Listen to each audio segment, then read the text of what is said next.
squeeze it in at the end. They were out of room, but I think she added a page. Perfect.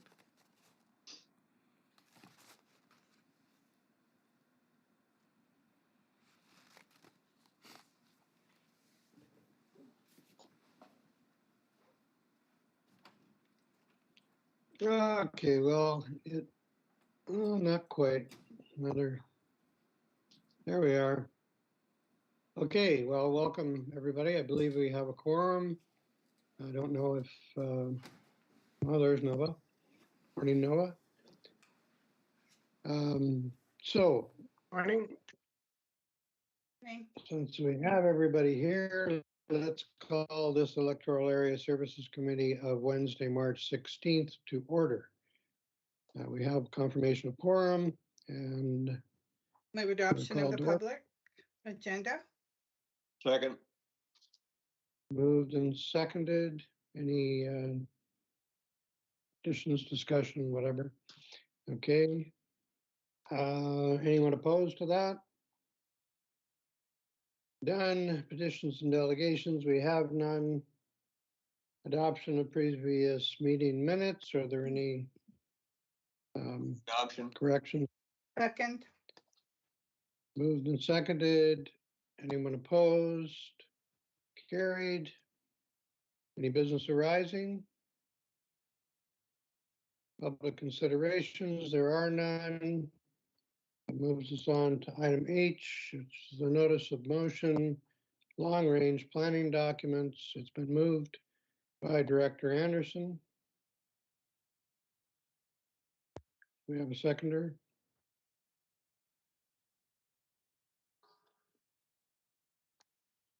For a second time, do we have a seconder?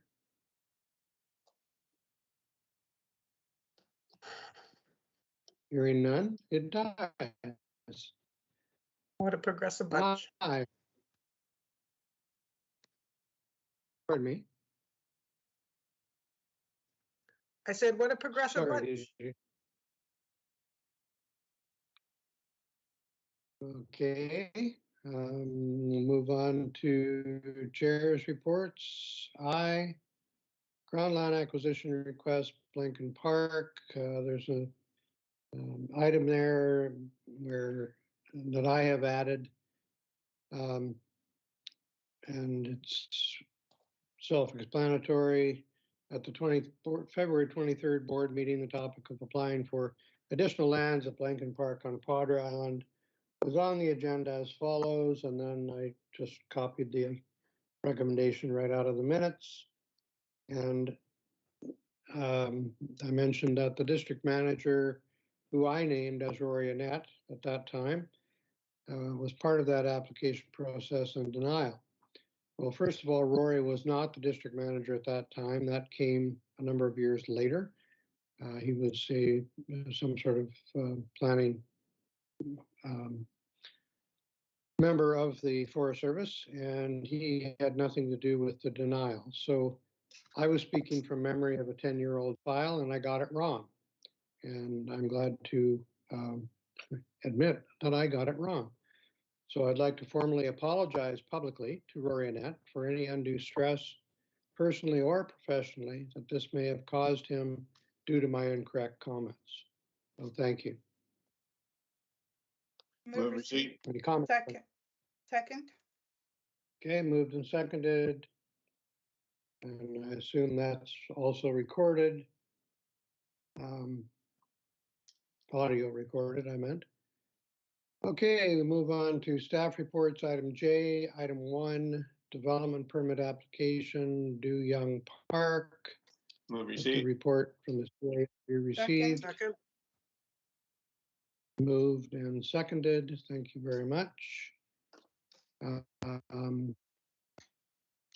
Anything to add, Mr. Chair? You're the chair, but I'll Or add sorry, something. Sorry, Mr. CAO. That's all right. So, Mr. Chair, just a little bit to add on this. We had a request from the committee to Mr. Park's agent at the last meeting. We reached out, and they were not supportive of the direction that the committee had given, and feels that the application meets the DP guidelines as it is, and would like the application brought forward in its current state to the committee. Okay, thank you. Been moved and seconded, I believe, already, the receipt. Correct. Anyone opposed to receipt? Anyone opposed to receipt? Okay, we go on to item B, that the committee recommend the development permit DP 1C21 Du Young Park be approved and the corporate office. Mover and second. Okay, moved and seconded. Anyone opposed? Okay, we'll move on. Item 2, ESA development permit application for Brooks in Area D. Move Report receipt. from the CAO. Ms. Move receipt. Second. I believe John Neal will speak to this, Mr. Chair. Okay, John. Thank you very much, Mr. Chairman. This application is to allow the placing of a storage building within 30 meters of the top of bank of Caddisfly Creek in Electoral Area D. CWEEP report was prepared by Cindy Hanna, RP Bio, which provides conditions to be followed to ensure the protection of fish habitat, such as fencing of the spear to prevent any encroachment. And these conditions have been incorporated into the development permit. And as well, the Area D APC reviewed the application on Monday and recommended its approval. Thank you, Mr. Chairman. Okay, thank you. Are there any questions on that from John, to John? I had Okay, one hearing question. none. Hello? Okay, go ahead, Brenda. Sorry, I didn't put my hand up. I need to put my hand up. I did ask at the APC meeting on Monday whether there would be any petrochemicals stored in the shop because of its proximity to this fish-bearing stream behind it, Caddisfly. And I think the planning department were going to look into that, and or can they include reference to that in the development permit? Mr. Chairman, yes, there is a reference to storage of petrochemicals or deleterious substances in the development permit. And such requirements are a standard condition of environmentally sensitive area development permits, Mr. Chairman. Okay, thank you. Okay, So after we receive all. Okay, once we anyone receive- opposed to receipt? Yep. Anyone opposed to receipt? Okay. Item B. Move the recommendation, item B. Second. Moved and seconded. Any discussion? Anyone opposed? That carries. Item 3, ESA development permit application for Area D, Dickian. Move receipt. Second. Mr. Chair, I think John will speak to Okay, this as on well. receipt. Okay, John. Oh, thank you, Mr. Chairman. This application is to allow the placing of a proposed shop within 50 meters of the natural boundary of the ocean. And an ESADP is required for this development, despite the fact that the house is between the proposed shop and the ocean. So there will be no impact on the foreshore. Having said that, the permit will ensure formally that no development will take place within 15 meters of the natural boundary, and it will afford protection to the foreshore area. Thank you, Mr. Chairman. Okay, thank you, John. I have an item to Go ahead. just ask. At the advisory commission meeting, some of the locals who live in that in that neighborhood advised that there are times during storm events when ocean water comes right up onto the land where this shop is being built. And because these people are not they're from somewhere else, they may not have historical information about the flooding that happens down there during storms. And I was wondering if there's anything that could be advised to the applicant in our floodplain bylaw that might cause them to think about putting their building a little bit above where it is so that they don't get flooded. Okay, that's a question to you, John, I take it? Yes, thank you, Mr. Chairman. Yeah, the applicants, they will have to follow the floodplain bylaw, which specifies a flood construction level as well as a setback from the ocean. So they clearly meet the setback requirements, but if they're less than 1.5 meters above the natural boundary, then they need to build up their proposed shop so that it meets that requirement, Okay. Mr. Chairman. And we will be informing them about that. Yeah, as long as, they're aware that the APC had advised that there's a flooding potential there, that at times the water comes right up to exactly where he's putting the shop. So like into that area. So it might be good to just let him know that he could get wet in a storm event. Could I just ask staff, in a situation like this, I know we have, the setbacks and all that set out in the floodplain bylaw, but this is just a, question, can a building be put where it is, which is within the guidelines, but also required to be raised up, like not necessarily on stilts, but just raised up a foot or two? Mr. Chairman, yes, is that that's correct. in the bylaw? Okay, so that can be regulated. Okay, thank you. So anything further on receipt? Anyone opposed? Okay, and then on to B. Move B. Just a second. Okay, it's recommended to be approved. Anyone opposed? Although, okay, that's all we have to say. Okay.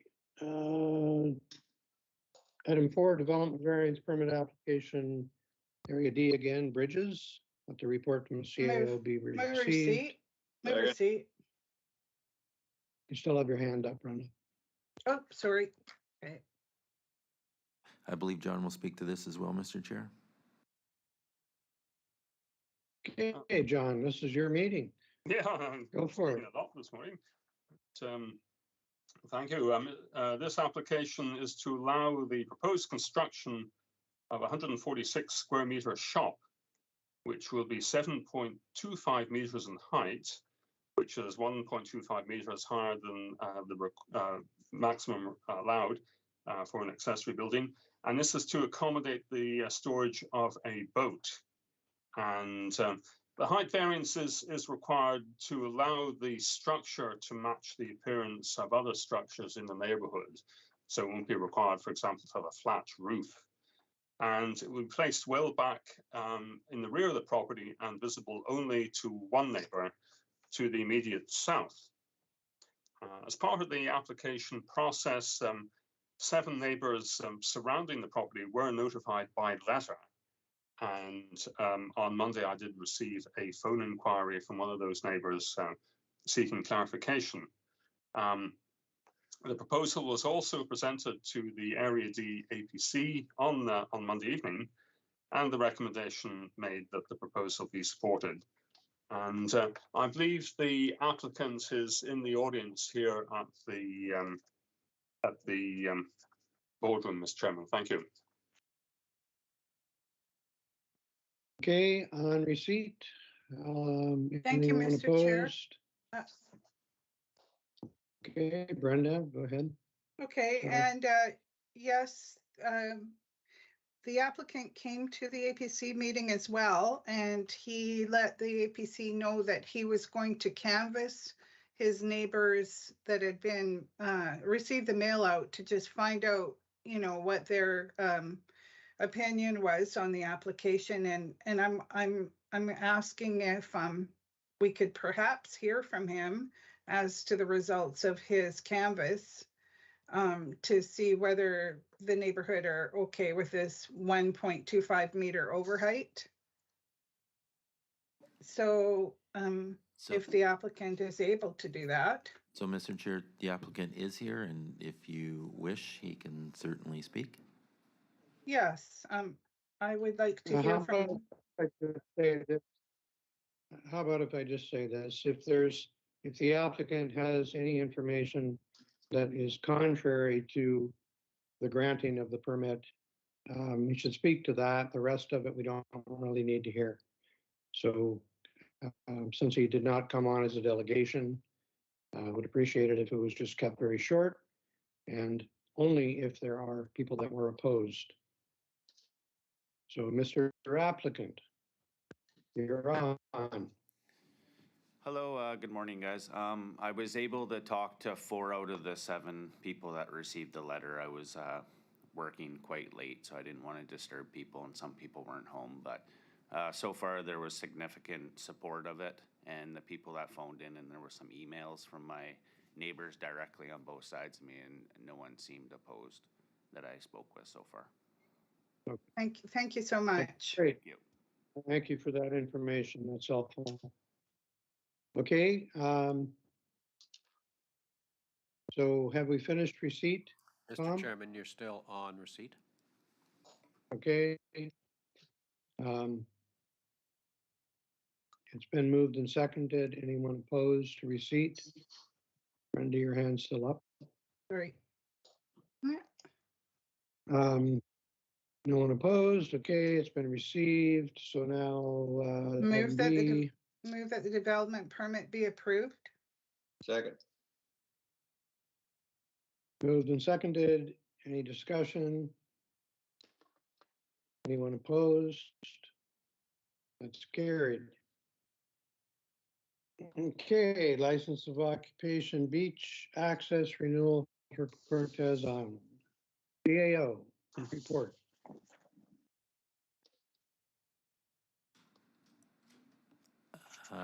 Did anyone move it?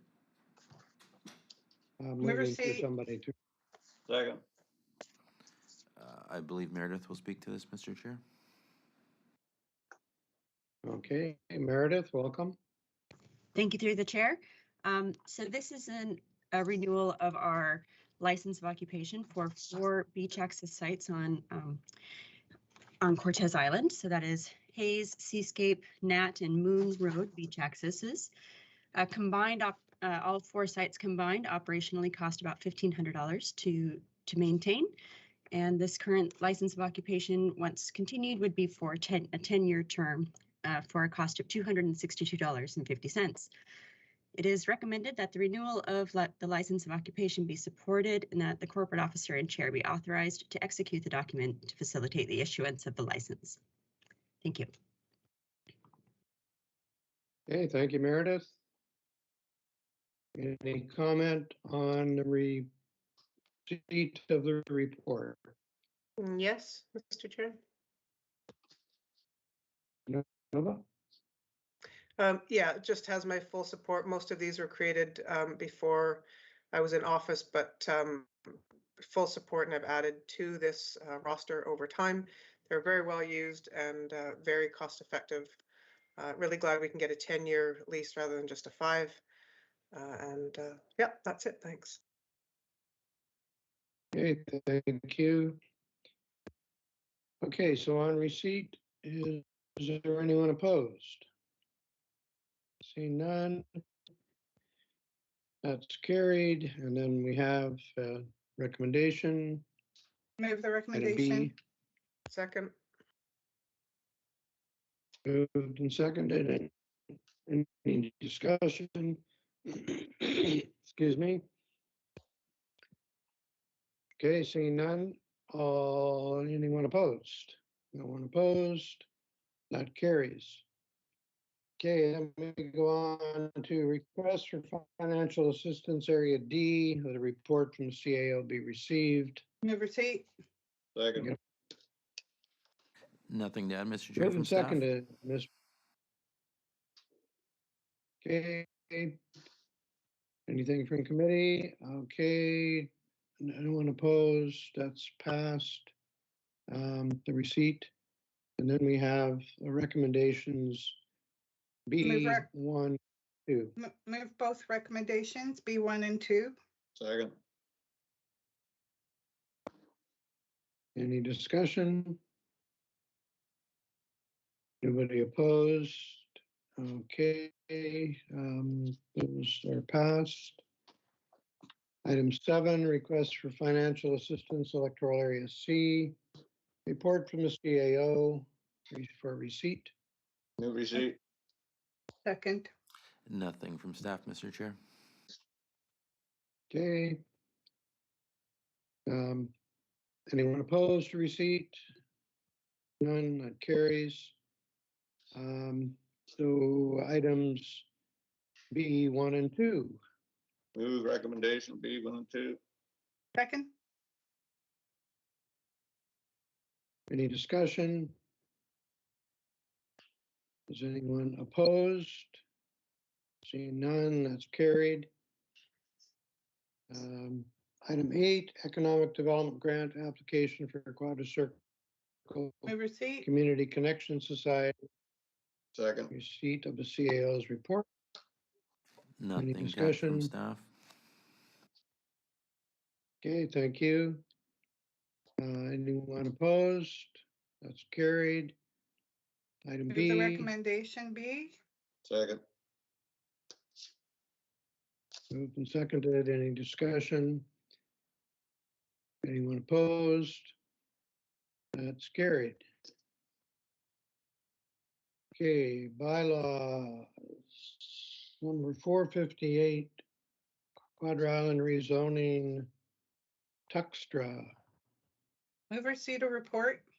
Second. Report from the CAO. I believe John will speak to this, Okay. Mr. Chair. Okay, John, you're up again. Okay, thank you, Mr. Chairman. I think this is the final time this morning. In this application, the applicant wishes to rezone a 2-hectare parcel on Harriet Bay Road from rural 2 to country residential 2 to allow for a subdivision of the parcel into 2 equal lots. This proposed rezoning does comply with the country residential designation of the OCP, which allows for the creation of 1-hectare lots. And the application has not raised any objections from either the First Nations or from any government agencies. And indeed, the proposed residential density of the parcel will remain the same because the RU2 allows for 2 dwellings on a parcel, whereas the country residential 2 zoning only allows for 1 dwelling per parcel. So it's really just creating a division line between the halfway across the lot. Thank you, Mr. Chairman. Okay, thank you. And if I may, as the chair, speak from the chair.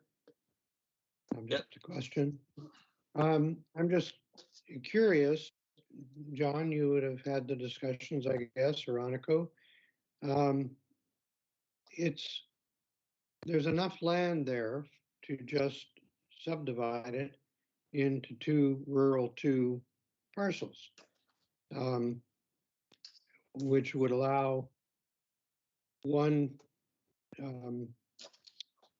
regular dwelling and 1 guest dwelling on each. So there'd be a density of 4. I'm just wondering what the rationale was for not just subdividing it, but rather going to a rezoning and a subdivision. Was there some rationale given to you? Thank you, Mr. Chairman. the current zoning is rural 2 with a minimum parcel size of 2 hectares. So that's what he has right now. So he wants to create Oh, the 1 whole thing is- hectare parcels. Okay, I So, see. Yeah, I read that's why he needs to rezone. Okay, yeah, okay. Well, I have no problem with the rezoning. All right, so on receipt of the report, anyone opposed?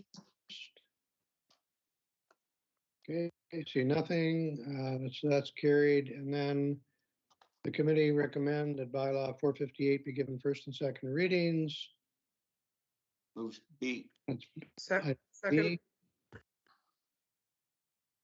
Okay, moved and seconded. Item B. Any discussion? Anyone opposed? Seeing none, that's carried. Item C, I do have a question of staff. I'm wondering why we are including that a public hearing be held during this meeting, that we are recommending that a public hearing be held. I believe the normal process is once we've given it first and second readings, it then gets recommended to the board and the board sets a public hearing date. Is that not the usual process? Yes, you're correct, Mr. Chair. The board has provided some input to staff in the past that they would like us to have the dates ironed out before we get to the board. So I think that's the intent of having C, so we can engage with the director and the locations for having the public hearing, so that when we get to the board and the board approves those dates, it saves a little time and discussion. Okay, that's fine. I was curious because it was a change in process. So item C, you got a mover and seconder? Move C. Seconder? Yeah, second. Okay, moved and seconded that a public hearing be held at a time and place to be determined to allow interested parties to provide input on the proposed rezoning. I'd like the word virtual to be included in that line where it says public hearing, that a virtual public hearing be held. Or hybrid? If I can, Mr. Chair, I think moving forward, it's likely we'll always be able to provide some kind of virtual ability now that kind of we're quote unquote experts in it and have the ability to. So I think it will just become part of public hearings that we have an availability for people to join virtually.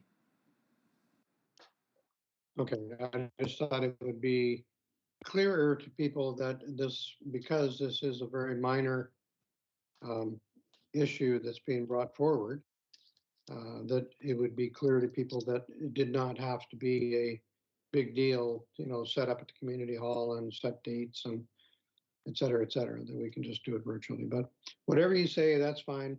Just leave it the way it is. Any discussion? Seeing none, is anyone opposed? Seeing none, it's carried. All right, and we don't have any correspondence or any of the other stuff. Edie, was that addendum item that you sent around, was that for here or board? That was for the board, Director Abram. Okay, thank you. I don't have the email open in front of me. Okay, Move termination? Second. moved and seconded. Is there anyone opposed to that? Okay, that carries. We are terminated. Hey, Exactly. you in a few Oh. hours. Hey, Jim, that email you